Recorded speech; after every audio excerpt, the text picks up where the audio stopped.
1973 کے آئین کے تحت وہ کون سا ادارہ ہے جو اسلامی تعلیمات اور اسلامی قوانین کو یقینی بناتا ہے؟ وہ اسلامک آئیڈیالوجی کونسل ہے، یعنی اسلامی نظریاتی کونسل ہے۔ قرارداد مقاصد کی پاکستان کی دساتیر کی تشکیل میں کیا اہمیت ہے؟ پیج 45 پہلا شارٹ کوسچن۔ یہ ہمارا لانگ سوال بھی ہے، اس میں وہ تھوڑا سا زیادہ ہے، اور اس میں یہ ہے کہ اب 3 پوائنٹ ہیں، 2 پوائنٹ کوئی سے کر لیں۔ 1985 میں قرارداد مقاصد کو باقاعدہ آئین کا حصہ بنایا گیا جو اس کی اہمیت کو ظاہر کرتا ہے۔ یہ قرارداد پاکستان کی اسلامی اقدار اور جمہوری طرز حکمرانی میں توازن کی عکاس ہے جو قومی خوشحالی، امن اور ترقی کے لیے کوشاں ہے۔ یہ 2 پوائنٹس کر لیں، یہ دونوں زیادہ اہم ہیں۔ پہلا اور تقریباً دوسرا ملتا جلتا تھا۔ ویسے تو 3 نمبر کا سوال ہے، 3 اصولاً کرنے چاہیے، لیکن چلیں بیٹر دین نتھنگ، 2 بھی کر لیں، کوئی 3 کر سکتا ہے تو اچھی بات ہے، 2 لازمی کرنے سب نے۔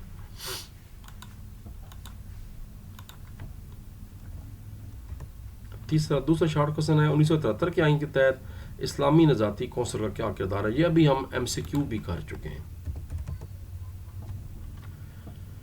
اسلامی نظریاتی کونسل کا قیام 1973 کے آئین میں کہا گیا کہ اب یہاں پر اپنے پاس سے لکھیں کہ 1973 کے آئین میں کہا گیا تھا کہ ایک اسلامی نظریاتی کونسل قائم کی جائے گی جو قانون ساز اداروں کو اسلامی تعلیمات کے مطابق قوانین بنانے میں رہنمائی فراہم کرے گی۔ یہ کونسل موجودہ جو قوانین ہیں ان کو بھی اسلامی شکل میں ڈھالنے اور قوانین کو قرآن و سنت کے خلاف ہونے کی صورت میں کالے عدم قرار دینے کی بھی ذمہ دار ہوگی۔ یعنی پارلیمنٹ کوئی ایسا قانون نہیں بنا سکتی جو قرآن و سنت شریعت کے خلاف ہوگی، اسلامی نظریاتی کونسل اس کو کالے عدم بھی قرار دے سکتی ہے۔ یہاں تک آپ نے اس کا جواب دینا ہے۔ اگلا شارٹ کوسچن دیکھتے ہیں۔ پاکستان، یہ وہ سوال ہے کہ پاکستان کا جب تک پہلا آئین 56 کا نہیں بنا تھا تب تک کس آئین کے تحت نظام چلایا گیا؟ پیج نمبر 40 پہ یہ آئین بیسیکلی متحدہ ہندوستان میں بنایا تھا۔ آپ نے وہ کانگریسی وزارتیں وہ سارا کچھ پہلے پڑھ چکے ہیں، 1935 کے بعد جو بنی تھی۔ تو کہا جائے گا کہ جب تک دونوں ملک اپنا آئین نہیں بناتے وہ اسی آئین کے ساتھ رد و بدل کر کے اس کو چلا سکتے ہیں۔ یہاں سے شروع کریں۔ آزادی کے فوراً بعد درپیش چیلنجز میں سے ایک چیلنج یہ تھا کہ دونوں ملکوں نے اپنے الگ آئین مرتب کرنا تھا، جو کہ فوراً ممکن نہیں تھا کیونکہ فوراً آزادی کا اعلان ہو گیا تھا۔ چنانچہ گورنمنٹ آف انڈیا ایکٹ 1935 کو ضروری ترامیم کے ساتھ عبوری آئین کے طور پر اپنایا گیا تاکہ اس وقت تک ریاستی امور چلائے جا سکیں جب تک ان ملکوں کی دستور ساز اسمبلیاں اپنے آئین مرتب نہ کر لیں۔ یہاں پر ہم سے ایک بڑی سستی ہوئی اور بڑی جس کو بڑا پھر بعد ابھی تک اثر پڑا ہے کہ ہم لوگ پاکستان بننے کے بعد 9 سال تک اپنا آئین نہیں بنا پائے تھے۔ 56 میں جا کے آئین بنا، تو یعنی 9 سال ہم نے ایک جو ملک ہے وہ تقریباً آپ کہہ سکتے ہیں ایک ایسے عبوری آئین کے تحت چلایا جو بیسیکلی پاکستان کے لیے نہیں تھا بلکہ ایک انگریزوں نے اپنی آسانی کے لیے متحدہ برصغیر کے لیے بنایا تھا۔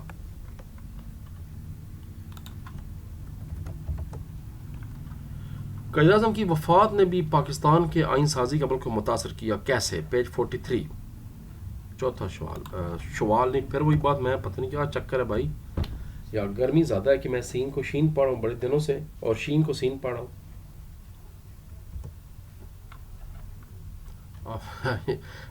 یہ نہ سمجھے کہ استاد صاحب تھتھے ہو گئے ہیں، ایسا نہیں ہے الحمدللہ۔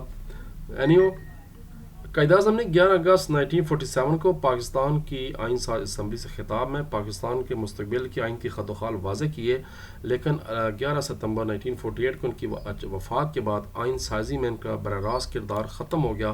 اگر وہ مزید کچھ عرصہ زندہ رہتے تو یقیناً ان کی قیادت اور قابل احترام حیثیت سے آئینی مسائل حل کرنے میں مدد مل سکتی تھی اور پاکستان کا پہلا آئین لازمی اندازہ لگایا جاتا ہے کہ جلدی بن سکتا تھا، لیکن انفارچونیٹلی وبائی قوم کو بہت ہی تھوڑی مہلت ملی، ورنہ ٹھیک ٹھاک وہ نظام کو سیٹ کر جاتے۔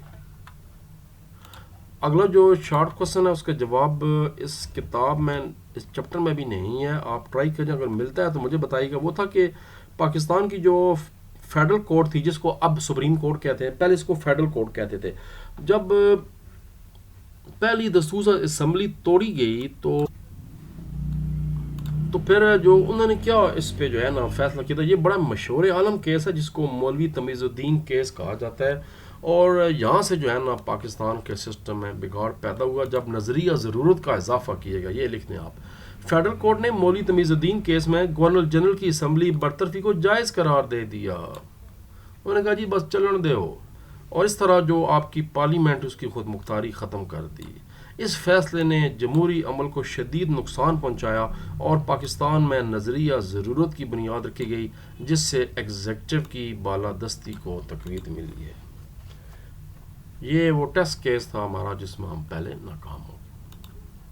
اس کو آپ لکھ لیں، نوٹ کر لیں، اسکرین کو روک لیں، لکھ لیں تو بہتر ہے. اگلا شارٹ کوشچن ہے 1956 کے آئین کے تحت قائم کردہ پارلیمانی نظام کا موجودہ حکومتی ڈھانچے، موجودہ 73 کا آئین ہے یاد رکھیں، اور وہ 56 کا، تو دونوں کو کمپیئر کرنا ہے، مکمل نہیں. صرف جو پارلیمانی نظام ہے وہ ہے کہ وہ اسمبلی کتنے ارکان کی تھی، یہ اسمبلی کتنے ارکان کی تھی، اس میں کتنے ایوان تھے، اس میں کتنے ایوان تھے، یہ بتانا ہے. پہلے پیج 47 پہ چلتے ہیں، 56 کا کھاتا مکھاتے ہیں. 56 کے آئین میں پارلیمانی نظام قائم کیے گا، یعنی صدر بھی تھا، وزیر اعظم بھی تھا.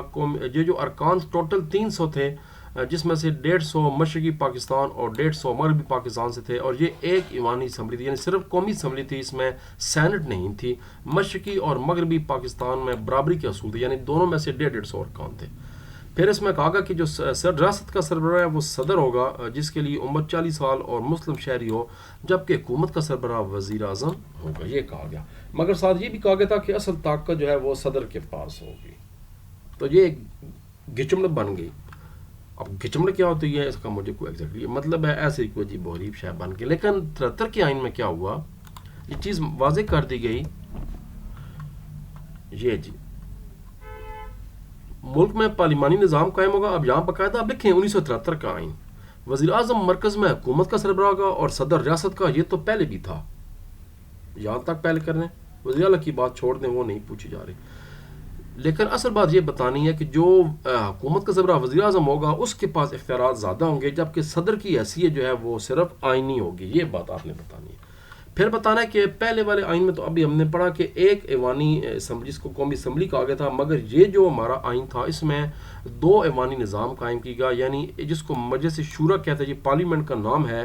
اس کے 2 ایوان ہیں، اپر ہاؤس جس کو ایوان بالا یا سینٹ کہتے ہیں، اور لوئر ہاؤس ہے جس کو قومی اسمبلی کہتے ہیں. قومی اسمبلی کی جو بنیاد ہے وہ ووٹ کی بنیاد پر ہوتی ہے، ایک آدمی ایک ووٹ، جبکہ سینٹ جو ہے وہ بالواسطہ جو ہے نا وہ اس کی جاتا ہے. وہ جو صوبے ہوتے ہیں اور قومی اسمبلی وہ سارے مل کر جو ہے نا اپنے اپنے صوبوں کی قومی جو صوبائی اسمبلی ہیں، یعنی جو پنجاب کی سیٹیں ہیں وہ بھی اتنی ہیں تقریباً، آج کل میرا خیال ہے 23 ہیں، اتنی ہی KPK کی ہیں، اتنی ہی بلوچستان کی ہیں، اتنی ہی سندھ کی ہیں.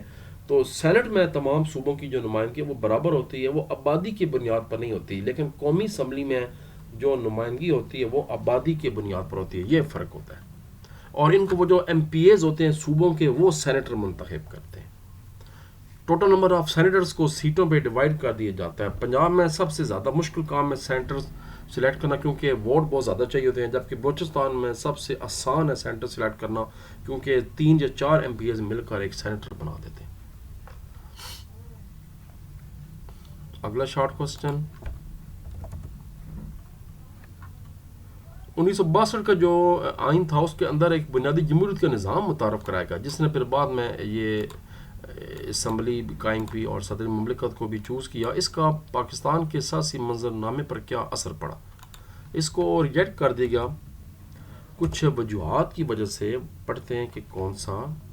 یہ جی جو میں نے ہائی لائٹ کی ہے وہ لکھنا ہے. 1962 کے آئین کا مقصد اقتدار کو بنیادی جمہوریت کے ذریعے مرکزیت دینا اور بالواسطہ انتخاب کو رائج کرنا تھا. یعنی عوام کو ووٹ نہیں دینا تھا، بلکہ عوام نے کونسلر سلیکٹ کرنے تھے اپنے محلے سے، اور کونسلرز نے پھر آگے جا کر جو ہے نا وہ اسمبلی بنانی تھی، اور انہوں نے پھر صدر مملکت کو بھی چوز کرنا تھا. بنیادی جو اچھا یہاں پر اب آپ نے لکھنا ہے، لیکن لکھنا ہے یہاں پر آپ، یہ میں نے درمیان میں خود مٹا دی ہے. لیکن بنیادی جمہوریت کے نظام کی قانونی حیثیت کے بارے میں خدشات تھے. لیکن نہ بھی لکھیں تو بات ڈائریکٹ شروع کر دیں. اس حقیقی نمائندگی کو یقینی بنانے کے بجائے انتخابی نتائج پر اثر انداز ہونے کا ذریعہ سمجھا گیا. ان مسائل کی وجہ سے وسیع پیمانے پر عدم اطمینان اور سیاسی بے چینی پیدا ہوئی، جس کے نتیجے میں آئین جو ہے وہ اس پہ کارگر ہونے پر منفی اثر پڑا. چنانچہ 1969 کو اس آئین کو منسوخ کر دیا